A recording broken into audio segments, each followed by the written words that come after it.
probably have a lot of remotes that are taking a lot of space in your coffee table.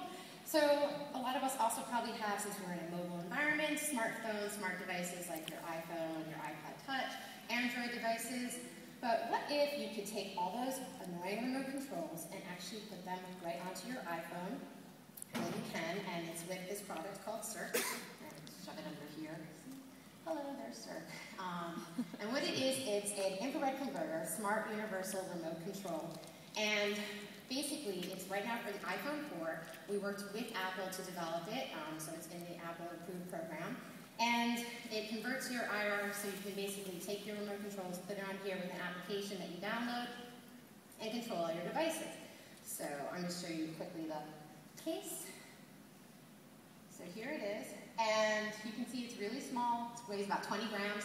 And when you plug it into the phone, it uses the 30-pin dot connector. You still have access to all of your lovely buttons. You have at the top the LED, which is able to control your devices.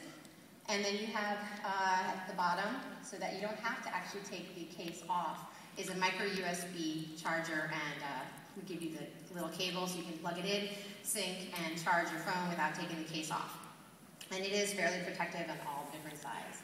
So it has about a 15-foot range, although I've been at the Red Line bar and I was able to control their devices, which is an interesting thing. Yes.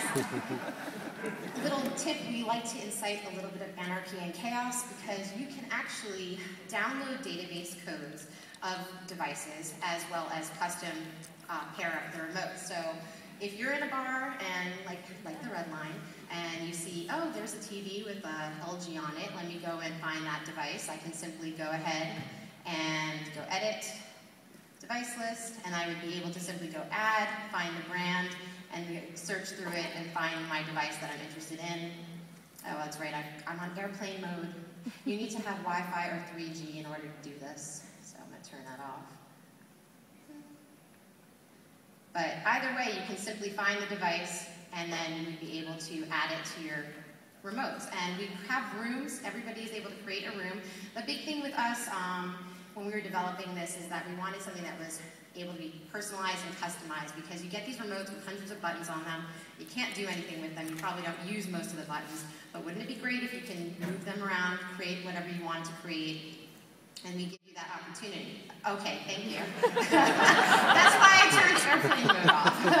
Nobody else texts me. I don't want any rude comments coming in here. Thank you.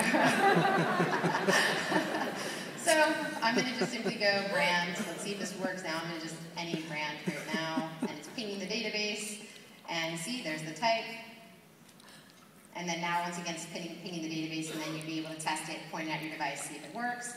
And if it doesn't, or if you don't find your device, which I'm using, you can custom add it. So I can just go edit, hit save, and now it'll be able to change. Now, the first thing you do when you get here is you get a layout. So whether you're doing a database device or you are doing one custom, you can simply move things around.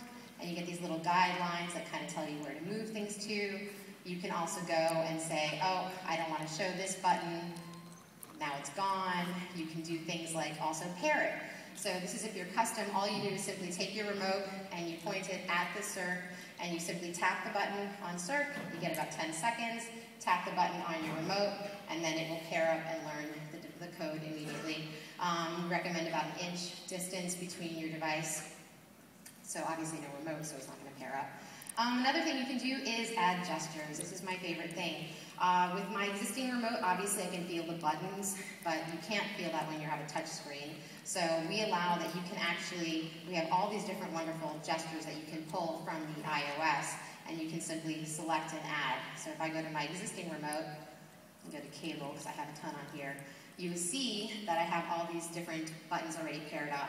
And I can simply swipe, swipe, swipe, shake it around, whatever I've assigned to it, and boom, I'm able to control without even looking at my device.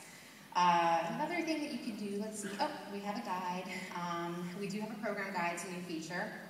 So I'm able to see what's on TV. You're able to actually edit the channels, because if you're like me, you have Comcast with 900,000 different channels that nobody actually uses or watches. So you're able to say, oh, I want this channel, or I don't want this channel, and show only the channels you want.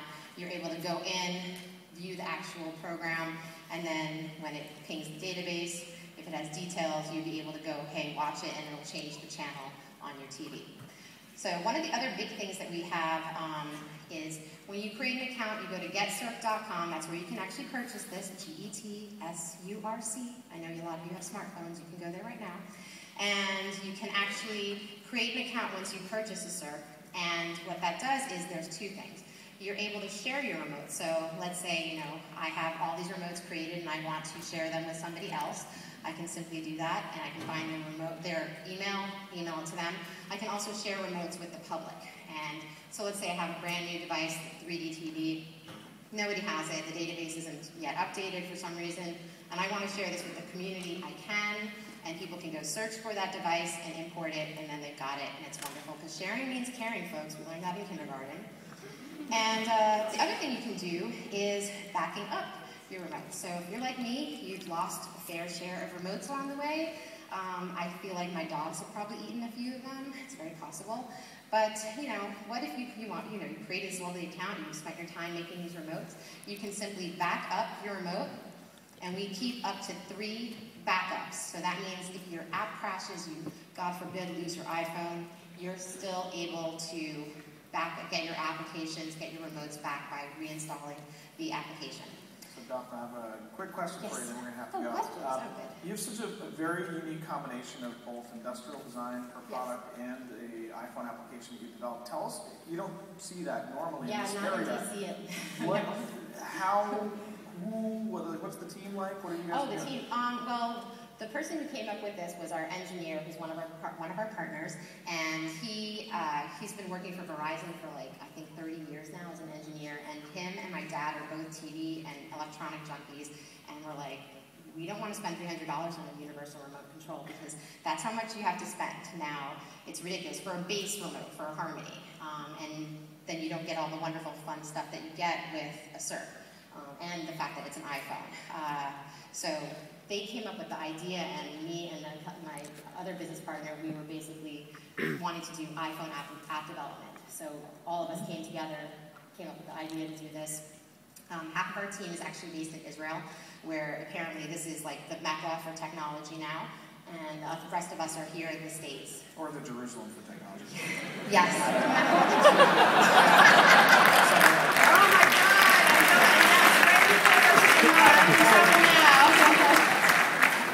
How long did it take you guys to develop? This was about a year and a half in the making. We actually had it developed in about 6 or 7 months, and then Apple came around. Now, if you folks are ever going to be developing stuff for Apple using their 30-pin dock connector, they're very, very strict.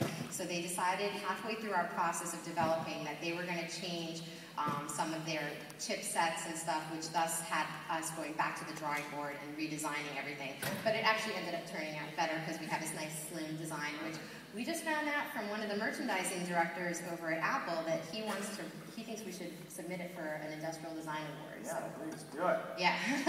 So this is it. Yeah. Thank you, Daphna. That was incredible. Thank you. Get Surc.